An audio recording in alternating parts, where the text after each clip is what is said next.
श्री सद्गुरुदेव नमः। श्री रामचंद्राय नमः। आप श्री गुरुदेव की सन्निधि में हैं।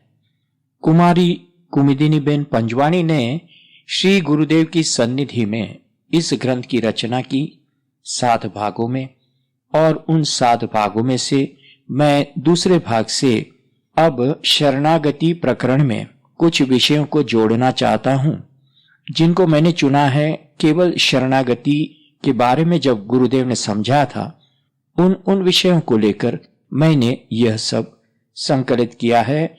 यह विषय अनुसार दूसरा विषय है शरणागति। गुरुदेव ने कहा, आप लोगों को इतना आश्चर्य लग रहा है, यही आश्चर्य। इसमें आश्चर्य जैसी कोई बात नहीं है, परंतु सोचना समझना चाहिए और दृढ़ संकल्प कर डालना चाहिए। यह जो कुछ भी है सिर्फ राम राम का परिणाम व प्रभाव है। भगवत नाम को मामूली कभी मत समझो। सोई सर्वज्ञ तज्ञ, सोई पंडित, सोई गुणज्ञ, विज्ञान अखंडित, दक्ष सकल लक्ष्य युक्त, सोई जाके पद सरोज रति होई। कबीर राम न छाड़िए, तन धन जाऊं तो जाऊं, चरण कमल चित्त बेधिया, राम ही नाम समाऊ। सारा सुख, सारा आनंद, सारा बल, बुद्धि, ऐश्वर्य व सम्यक तृप्ति भगवान से ही मिलते हैं। भगवत शरणागत होना ही चाहिए। राम विमुख सिद्धि सपने हूं नाही। तो गुरुदेव कहते हैं कि त्याग ही अनुराग है। बराबर समझना कि शरणागति का शाब्दिक अर्थ जो भी हो, परंतु उसका ठोस प्रत्यक्ष स्वरूप तो एक ही है, और वह है सम्यक त्याग और भगवान का ही सम्यक अनुराग। यह बात समझ में आ जाए और फिर साध्य हो जाए तो काम बन जाए। भगवत अनुराग की एकाग्र स्थिरता का अभ्यास ही सही योग और साधन है। जब तक ऐसा अनुराग आविर्भाव नहीं होता है, तब तक चित्त तत्व ध्येय के लिए ही द्रवित नहीं होता है, अपितु लौकिक पदार्थों के लिए ही द्रवित रहता है। इसीलिए ध्येय की ओर गति प्रगति कुछ होती ही नहीं है। देखो, चित्त तत्व द्रव्य है, द्रवणशील चैतन्य है। इसीलिए रूप रस गंध आदि जो भी सामने आते हैं, उनके संपर्क से द्रवित होता रहता है, और उनकी छाप इस प्रकार चित्त के द्रवणशील चैतन्य पर संगृहित होती जाती है। साधना समझ पूर्वक करनी चाहिए, और बिना सतत जागृति के ऐसी साधना हो नहीं पाती है। यह पक्का समझना। दंभ का उदय अहम और असत्य का परिणाम है, और ये दोनों जीव मात्र को सहज होते ही है। इसीलिए इनके रहते हुए साधन जैसा कुछ होता नहीं। त्याग किसका करना है, किस प्रकार करना है, सही त्याग की कसौटी क्या है, इसको खूब सोचना समझना चाहिए। समझ पूर्वक त्याग से ही ऐसी क्षमता साध्य हो जाती है। त्याग ही अनुराग है, और त्याग ही अनमोल निधि की प्राप्ति है। फिर भी वह त्याग है। देखो, त्याग से वैराग्य और वैराग्य से अनुराग, त्याग के रस स्वाद से वैराग्य सम्यक, और वैराग्य के रस स्वाद से अनुराग सम्यक हो जाता है।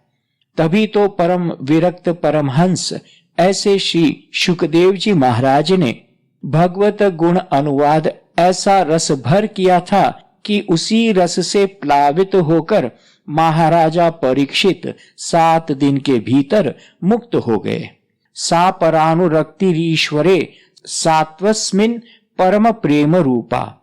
यह भक्ति ही आध्यात्मिक दिव्य रसायन है। इस रस से अजर अमर हुआ जाता है। यही अमृत है।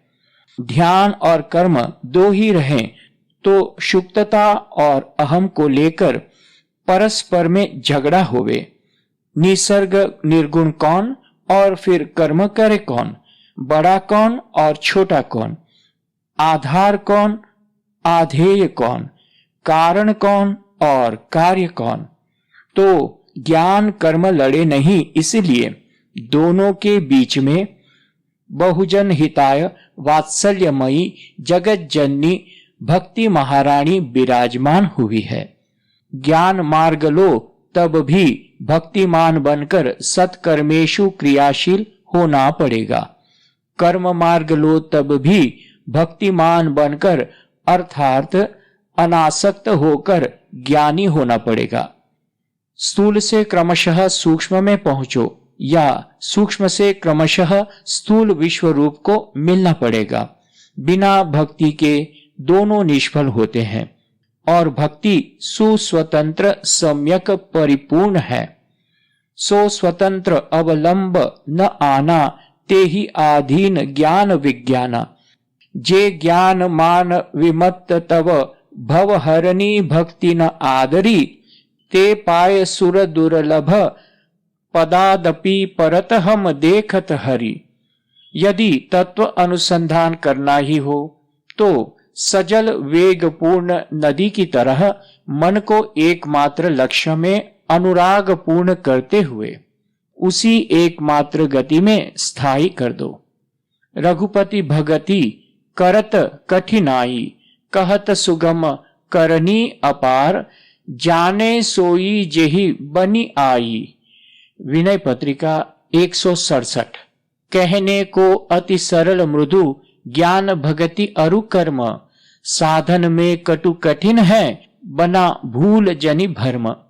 सदाचार उदारता व प्रेम भक्ति के ये चिन्ह है।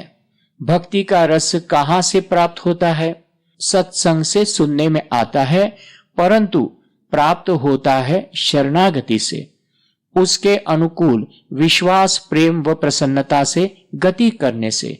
ज्ञान कर्म उपासना ध्यान योग या भक्ति जो भी कहो, उसका तात्पर्य एक ही है, शरणागति।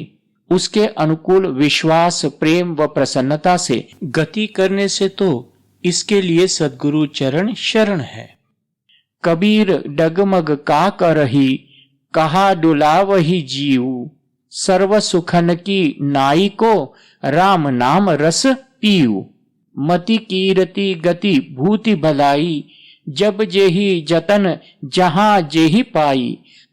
सो जानब सतसंग प्रभाऊ लोकहु बेद न आन उपाऊ। आगे गुरुदेव कहते हैं कि भक्ति रस की प्राप्ति का सुगम उपाय क्या है। देखो, भक्ति प्राप्ति का सुगम उपाय लिख लो। सुधे मन सुधे बचन सुधी सब कर तूती। तुलसी सूधी सकल विधि रघुबर प्रेम प्रसूति। भगवान हमसे सरलता व निश्चल प्रेम ही चाहते हैं। राग द्वेष संसार के माया मोह इत्यादि को अपने चित्त से हटा देना ही भक्ति है। भजन भक्ति होने पर भजन भक्ति की अनुभूति रहती है। देखो, गाय बैल आदि पहले घास खा लेते हैं, फिर शांति पूर्वक बैठकर उसी खाए हुए घास को मुख में लाकर पागुर करते हुए उसका रस उत्पन्न करते हुए उसी रस का पान करते हैं। उसी तरह भगवान नाम रूप लीला महिमा आदि का रस स्वादन करना ही भजन है, अर्थात भक्ति रस का स्वाद पाना भजन है। ईश्वर केवल अंतकरण की शुद्धि चाहते हैं। जब अंतकरण शुद्ध होता है तब उनकी प्रेरणा मिलती है। शुद्धि बिना कुछ होता नहीं। इसी के लिए प्रत्याहार को समझना नितांत अनिवार्य है। प्रत्याहार माने विषय भोग व लालसाओं से बाहर आकर्षित करके इंद्रियां मन व शरीर को शुद्ध करके उनको भजन के अनुकूल बनाना। उनको स्थूल के परे जो सूक्ष्म नित्य तत्व है उसके प्रति अनुरक्त करना। इसलिए इंद्रियों के प्रत्याहार व संयम से सात्विकता सहज ही स्थिर हो जाती है तब मन की एकाग्रता भी सहज साध्य होती है। बिना सात्विकता के एकाग्रता ही कैसी। एकाग्र सुस्थित सात्विक वृत्ति स्वाभाविक गति से ही जब ध्येय आकार बनी रहेगी तब उसी को भक्ति कही जाएगी, और भक्ति से राग द्वेष क्रोध लोभ मोह आदि की निवृत्ति होती ही है, यह ध्रुव है। सात्विकता का सदाचार सद्विचार सद्भावना इत्यादि का तैल धारवत अखंड प्रवाह सहज स्वभाव बन जाना, यह है साधन। भजन और ध्यान की एकाग्र स्थिरता। तीर तुपक से जो लड़े सो तो शूर न होए, विषय जीत शकित करे शूर कहावे सोए। कुमु देखो, मैं तुम्हारा हर प्रकार का विकास चाहता हूं, जो तुम्हारे ध्येय की सफलता है। अब एक क्षण भी निरर्थक न जाए, इसकी चिंता रखकर क्षण क्षण का सदुपयोग करना। अंतिम क्षण तक जीवन को सुंदर तथा सुमधुर बना रखने के लिए पहली शर्त यही है कि हम एक क्षण भी बर्बाद न करें। सदा न फूले तोरई सदा न सावन होए, सदा न फूले तोरई सदा न सावन होए, सदा न सावन होए संत जन सदा न आवे, सदा न रहे सुबुद्धि सदा गोविंद गुण गावे, सदा न पक्षी केली करे इस तरुवर ऊपर, सदा न स्याही रहे सफेदी आवे भूपर। अग्र कहे हरि मिलन को तन मन डारो खोए, सदा न फूले तो रई सदा न सावन होए। मैंने कहा, यानी कि कुमुदबेन ने कहा, इसमें अग्र कवि का नाम है सो कौन? श्री श्री अग्रदास जी महाराज ही। श्री गुरुदेव ने कहा, हाँ, उन्हीं का बनाया हुआ है। पहले ऐसी परिपाटी थी कि द्वाराचार्य होते थे, वे अपने सिद्धांत का प्रचार व पुष्टि करते थे और परंपरागत प्राप्त अनुभव व अभ्यास को अपने में प्रत्यक्ष कर देते थे। श्री श्री अग्रदास जी महाराज ने और ग्रंथों की रचना भी की है। हमारी परंपरा के सभी आचार्यों ने ग्रंथों की रचना की है। अभी तो ऐसे महापुरुष नहीं है, इसलिए काल भी वैसा नहीं रहा। फुर्सत में भगवान नाम लेने को सब कहते हैं। एक ने कहा, दो ने कहा, और बस अनुकरण की अंधी बुद्धि है। बुद्धि अंधी नहीं होती है, परंतु अनुकरण व मोह वृत्ति रखने वालों की बुद्धि अंधी हो जाती है। इससे जो पतन होता है वह बहुत भारी होता है, क्योंकि तब तक तो वह किसी का सुनता नहीं, मानता नहीं और अपने को महान बुद्धिमान समझता है। सहज सुरुद गुरु स्वामी सीख, जो न करई सिर मानी, सो पचिताई अघाई उर, अवसी होई हित हानि। भगवान नाम जाप में समय लगाना यह समय का उत्कृष्ट उपयोग है। देखो ना, तुम्हारी फैबा का उदाहरण, जाप से ही उनकी चेतना का विकास हुआ है। अब तो तुम्हें विधिवत दीक्षा व मार्गदर्शन प्राप्त हो गए हैं। श्री तारक मंत्र प्राप्त हो चुका है। तारक माने संसारात तारयतीत तारक, संसार से तार देने वाला समर्थ, ऐसा राम मंत्र ही तारक मंत्र के नाम से प्रसिद्ध है। श्री राम तारक ब्रह्म संज्ञकम है। ब्रह्म संज्ञकम माने ब्रह्म सम्यक ज्ञायते येन तद ब्रह्म संज्ञकम, जिस नाम से ब्रह्म को जाना जाता है, जो साक्षात सच्चिदानंद ब्रह्म का वाचक है, उसी नाम को ब्रह्म संज्ञक कहते हैं। और मंत्र माने मननात् त्रायते इति मंत्र, मनन से जो त्राण करे वही मंत्र है। मन की बहिर्मुख वृत्तियों का प्रवाह बाह्य नाम रूपात्मक जगत में हमेशा बह रहा है। मन कभी खाली नहीं रह सकता, अहर्निश अनित्य प्राणी पदार्थ आदि का मनन चिंतन करता रहता है। इसलिए अनेकों अनेक प्रकार के असंख्य संस्कारों का संचय होता रहता है। यह संचय ही जीवन के लिए भव पर भव निर्माण करता रहता है। आवागमन की जड़ है जगत का मनन चिंतन। भगवान नाम जाप के अभ्यास से बहिर्मुख मन को अंतर्मुख किया जाता है। सद्गुरु की कृपा से ध्येय का स्वरूप नाम व ज्ञान अर्थात रहस्य जाना जाता है। प्रेम से नाम जाप तथा ध्यान करने से ध्येय की प्राप्ति अवश्य होती है। निष्काम, निस्पृह, निर्भय और निरंकारी बनोगे तब अलौकिक आनंद अनुभव होगा। सेवक सुमिरत नाम सप्रीति, बिनु श्रम प्रबल मोह दल जीती। खूब भजन करना और भगवत प्रार्थना करना। अब प्रभु कृपा करहूं एहि भांति, सब तजी भजहूं करहु दिन राति। नारी कुमुदिनी अवध सर, रघुपति विरह दिनेश। अस्त भये विकसित भई, निरखी राम राकेश।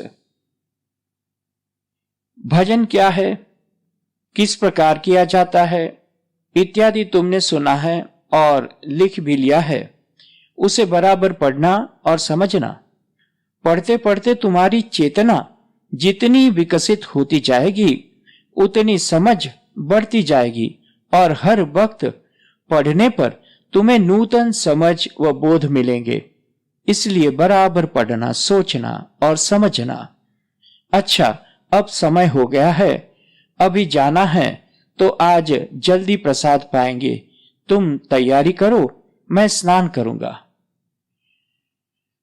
विदा होने के पहले पूजन आरती हुआ।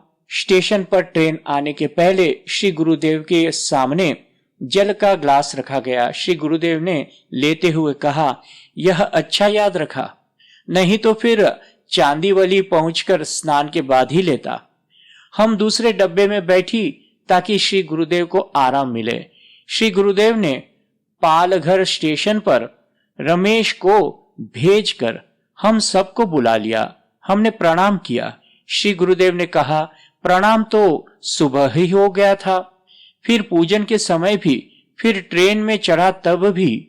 यह प्रणाम तो सुबह शाम हो जाए तो बस है, परंतु सही प्रणाम तो एक ही है और वह है आज्ञा पालन। देखो, अवकाश कम मिलेगा। डाहणु में तो बहुत बातें और दीक्षा हुई, बहुत आनंद और आराम रहा। क्यों कुमुद, तू कुछ बातें नहीं करेगी क्या? कुमुद ने कहा, आप ट्रेन में बातें करेंगे? श्री गुरुदेव खूब हंसकर बोले, हाँ हाँ जरूर करूंगा, क्यों न करूं। तुम प्रथम बार मेरे साथ प्रवास कर रही हो, इसी हर्ष ने तुमको विह्वल बना दिया है, ऐसा मालूम पड़ता है। तुम्हारे मन में बहुत सी बातें घूम फिर रही है ना? कुमुद जी ने कहा, जी हाँ।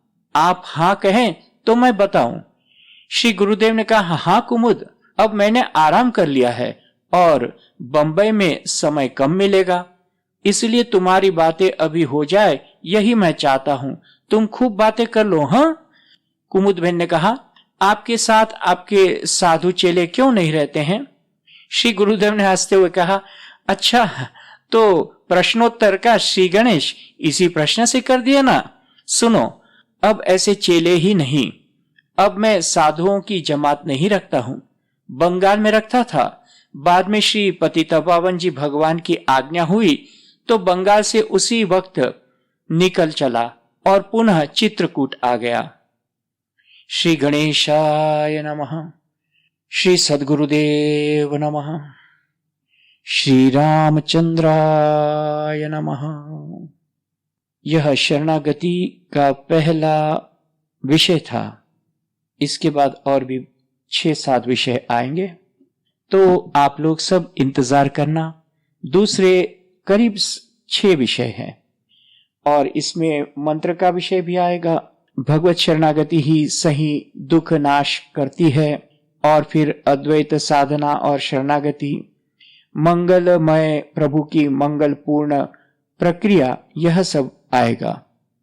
श्री गणेशाय नमः। सद्गुरुदेव नमः। श्री परमात्मने नमः। हरि ओम तत्सत। हरि ओम तत्सत। हरि ओम तत्सत। ओम शांति शांति शांति। श्री सद्गुरुदेव नमः। श्री रामचंद्राय नमः। आप श्री गुरुदेव की सन्निधि में है। कुमारी कुमुदिनी बेन पंजवाणी ने श्री गुरुदेव की सन्निधि में इस ग्रंथ की रचना की 7 भागों में, और उन 7 भागों में से मैं दूसरे भाग से अब शरणागति प्रकरण में कुछ विषयों को जोड़ना चाहता हूं, जिनको मैंने चुना है केवल शरणागति के बारे में। जब गुरुदेव ने समझा था, उन विषयों को लेकर मैंने यह सब संकलित किया है। यह विषय अनुसार दूसरा विषय है शरणागति। गुरुदेव ने कहा, आप लोगों को इतना आश्चर्य लग रहा है, यही आश्चर्य। इसमें आश्चर्य जैसी कोई बात नहीं है, परंतु सोचना समझना चाहिए और दृढ़ संकल्प कर डालना चाहिए। यह जो कुछ भी है सिर्फ राम राम का परिणाम व प्रभाव है। भगवत नाम को मामूली कभी मत समझो। सोई सर्वज्ञ तज्ञ, सोई पंडित, सोई गुणज्ञ, विज्ञान अखंडित, दक्ष सकल लक्ष्य युक्त, सोई जाके पद सरोज रति होई। कबीर राम न छाड़िए, तन धन जाऊं तो जाऊं, चरण कमल चित्त बेधिया, राम ही नाम समाऊ। सारा सुख, सारा आनंद, सारा बल, बुद्धि, ऐश्वर्य व सम्यक तृप्ति भगवान से ही मिलते हैं। भगवत शरणागत होना ही चाहिए। राम विमुख सिद्धि सपने हूं नाही। तो गुरुदेव कहते हैं कि त्याग ही अनुराग है। बराबर समझना कि शरणागति का शाब्दिक अर्थ जो भी हो, परंतु उसका ठोस प्रत्यक्ष स्वरूप तो एक ही है, और वह है सम्यक त्याग और भगवान का ही सम्यक अनुराग। यह बात समझ में आ जाए और फिर साध्य हो जाए तो काम बन जाए। भगवत अनुराग की एकाग्र स्थिरता का अभ्यास ही सही योग और साधन है। जब तक ऐसा अनुराग आविर्भाव नहीं होता है, तब तक चित्त तत्व ध्येय के लिए ही द्रवित नहीं होता है, अपितु लौकिक पदार्थों के लिए ही द्रवित रहता है। इसीलिए ध्येय की ओर गति प्रगति कुछ होती ही नहीं है। देखो, चित्त तत्व द्रव्य है, द्रवणशील चैतन्य है। इसीलिए रूप रस गंध आदि जो भी सामने आते हैं, उनके संपर्क से द्रवित होता रहता है, और उनकी छाप इस प्रकार चित्त के द्रवणशील चैतन्य पर संगृहित होती जाती है। साधना समझ पूर्वक करनी चाहिए, और बिना सतत जागृति के ऐसी साधना हो नहीं पाती है। यह पक्का समझना। दंभ का उदय अहम और असत्य का परिणाम है, और ये दोनों जीव मात्र को सहज होते ही है। इसीलिए इनके रहते हुए साधन जैसा कुछ होता नहीं। त्याग किसका करना है, किस प्रकार करना है, सही त्याग की कसौटी क्या है, इसको खूब सोचना समझना चाहिए। समझ पूर्वक त्याग से ही ऐसी क्षमता साध्य हो जाती है। त्याग ही अनुराग है, और त्याग ही अनमोल निधि की प्राप्ति है। फिर भी वह त्याग है। देखो, त्याग से वैराग्य और वैराग्य से अनुराग, त्याग के रस स्वाद से वैराग्य सम्यक और वैराग्य के रस स्वाद से अनुराग सम्यक हो जाता है। तभी तो परम विरक्त परमहंस ऐसे श्री शुकदेव जी महाराज ने भगवत गुण अनुवाद ऐसा रस भर किया था कि उसी रस से प्लावित होकर महाराजा परीक्षित 7 दिन के भीतर मुक्त हो गए।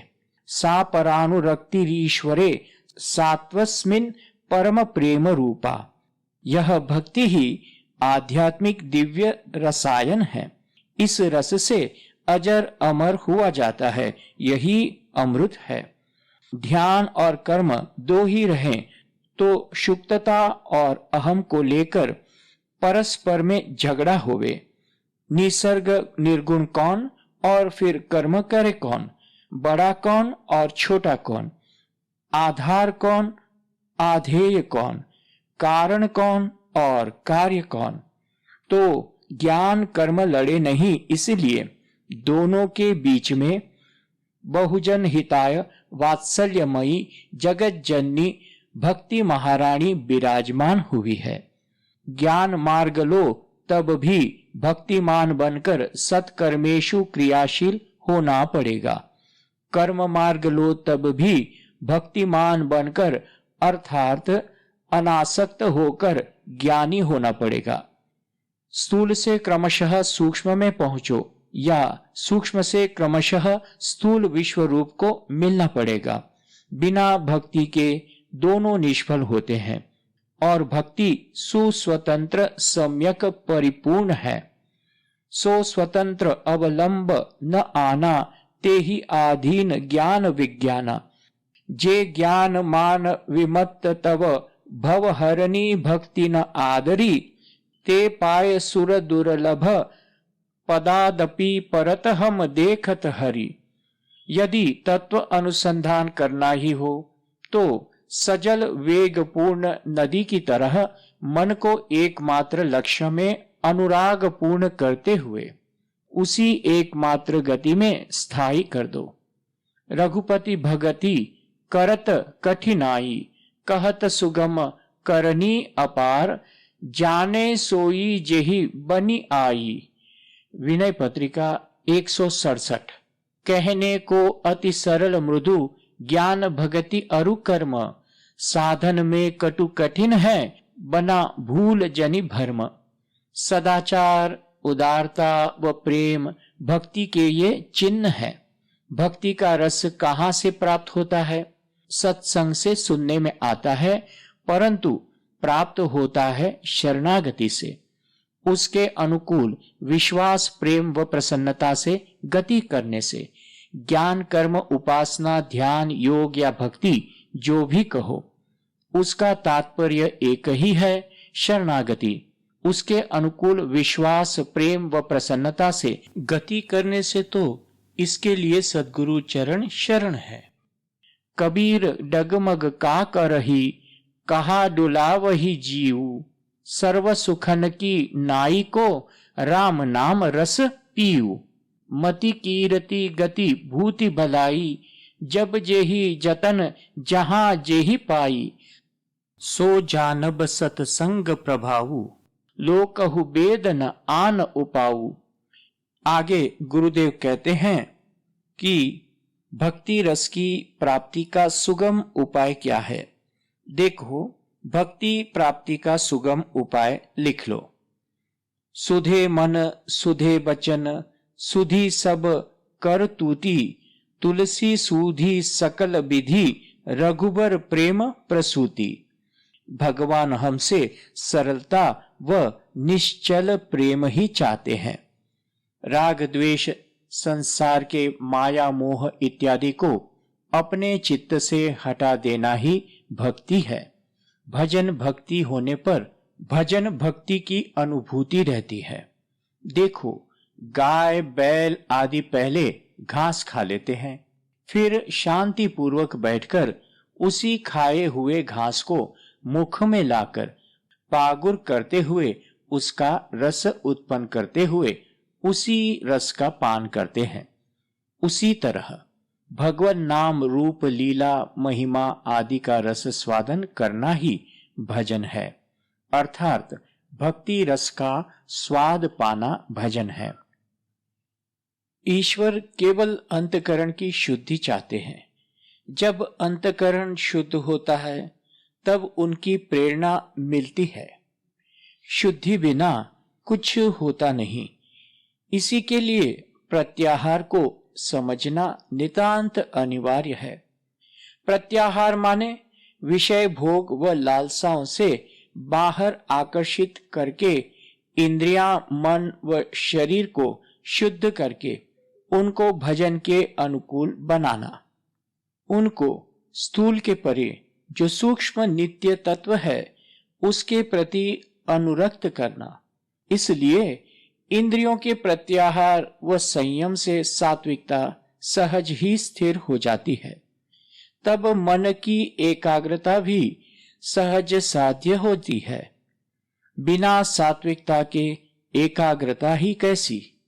एकाग्र सुस्थित सात्विक वृत्ति स्वाभाविक गति से ही जब ध्येय आकार बनी रहेगी तब उसी को भक्ति कही जाएगी। और भक्ति से राग, द्वेष, क्रोध, लोभ, मोह आदि की निवृत्ति होती ही है, यह ध्रुव है।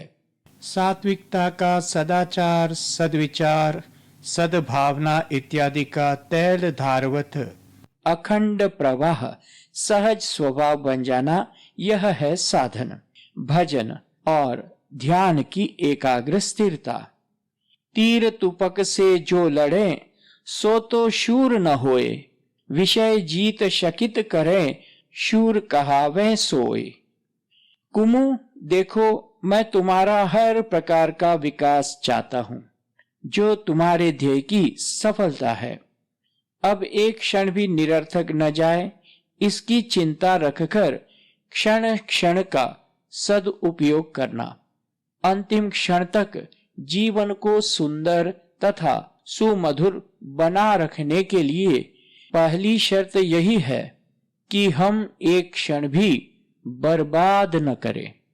सदा न फूले तोरई सदा न सावन होए, सदा न फूले तोरई सदा न सावन होए, सदा न सावन होए संत जन सदा न आवे, सदा न रहे सुबुद्धि सदा गोविंद गुण गावे, सदा न पक्षी केली करे इस तरुवर ऊपर, सदा न स्याही रहे सफेदी आवे भूपर।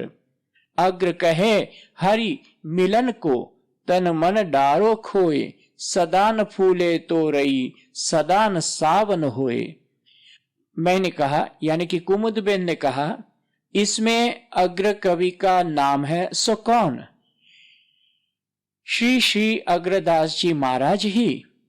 श्री गुरुदेव ने कहा, हाँ, उन्हीं का बनाया हुआ है।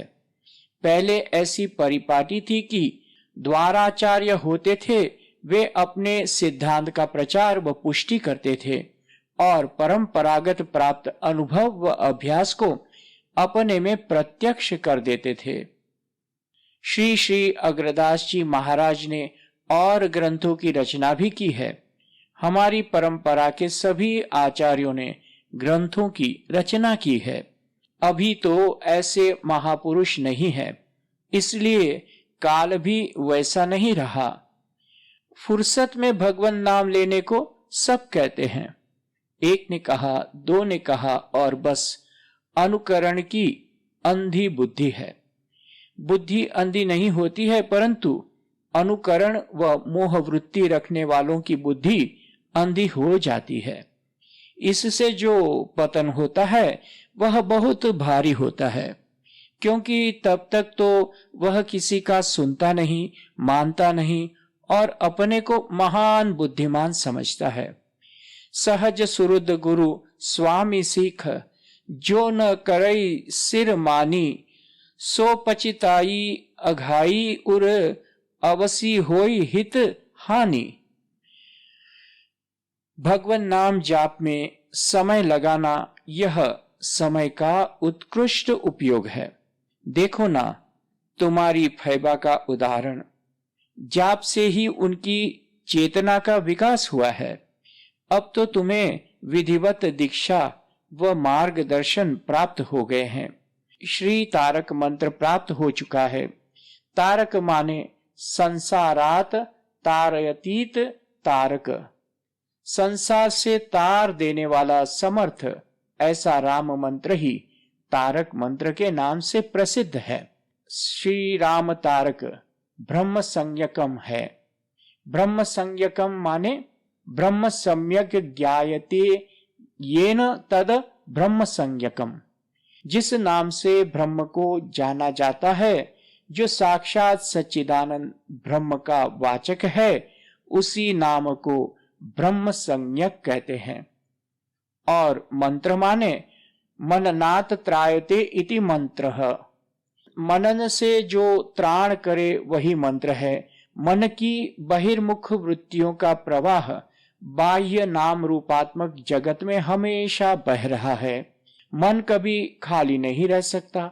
अहर्निश अनित्य प्राणी पदार्थ आदि का मनन चिंतन करता रहता है। इसलिए अनेकों अनेक प्रकार के असंख्य संस्कारों का संचय होता रहता है।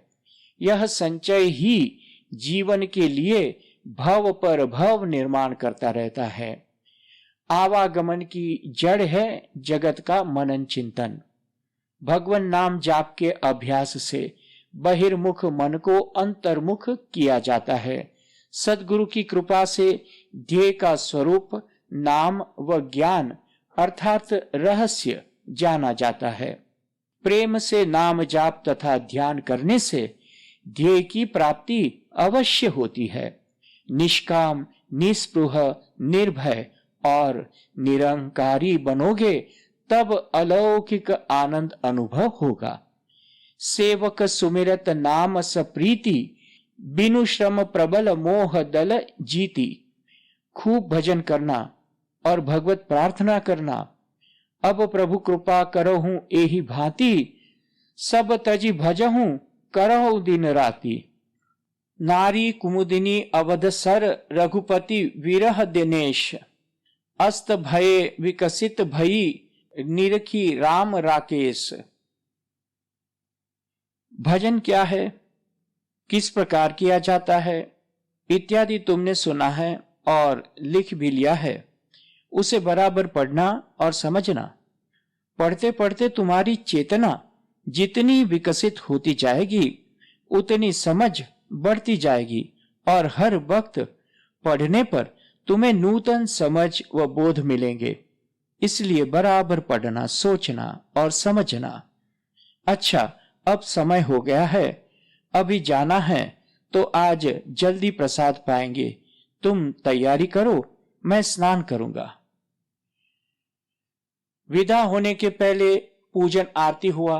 स्टेशन पर ट्रेन आने के पहले श्री गुरुदेव के सामने जल का ग्लास रखा गया। श्री गुरुदेव ने लेते हुए कहा, यह अच्छा याद रखा, नहीं तो फिर चांदीवली पहुंचकर स्नान के बाद ही लेता।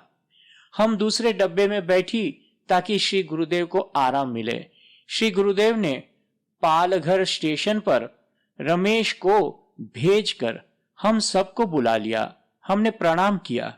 श्री गुरुदेव ने कहा, प्रणाम तो सुबह ही हो गया था, फिर पूजन के समय भी, फिर ट्रेन में चढ़ा तब भी। यह प्रणाम तो सुबह शाम हो जाए तो बस है, परंतु सही प्रणाम तो एक ही है और वह है आज्ञा पालन। देखो, अवकाश कम मिलेगा।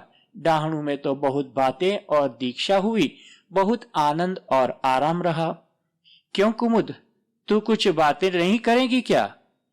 कुमुद ने कहा, आप ट्रेन में बातें करेंगे?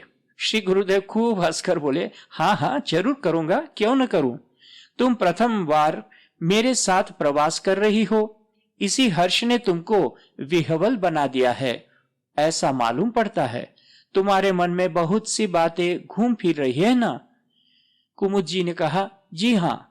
आप हाँ कहें तो मैं बताऊं। श्री गुरुदेव ने कहा, हाँ कुमुद, अब मैंने आराम कर लिया है और बंबई में समय कम मिलेगा, इसलिए तुम्हारी बातें अभी हो जाए, यही मैं चाहता हूं। तुम खूब बातें कर लो। हाँ, कुमुद बहन ने कहा, आपके साथ आपके साधु चेले क्यों नहीं रहते हैं? श्री गुरुदेव ने हंसते हुए कहा, अच्छा तो प्रश्नोत्तर का श्री गणेश इसी प्रश्न से कर दिया ना।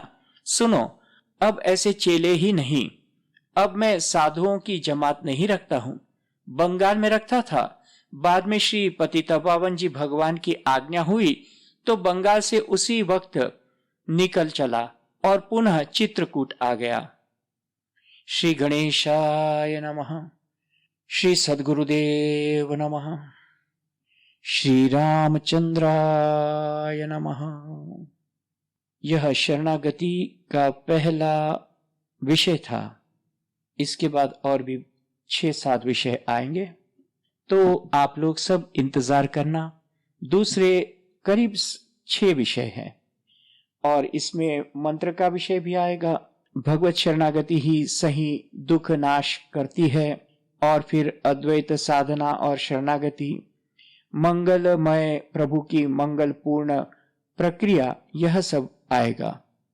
श्री गणेशाय नमः। सद्गुरुदेव नमः। श्री परमात्मने नमः। हरि ओम तत्सत। हरि ओम तत्सत। हरि ओम तत्सत। ओम शांति शांति शांति।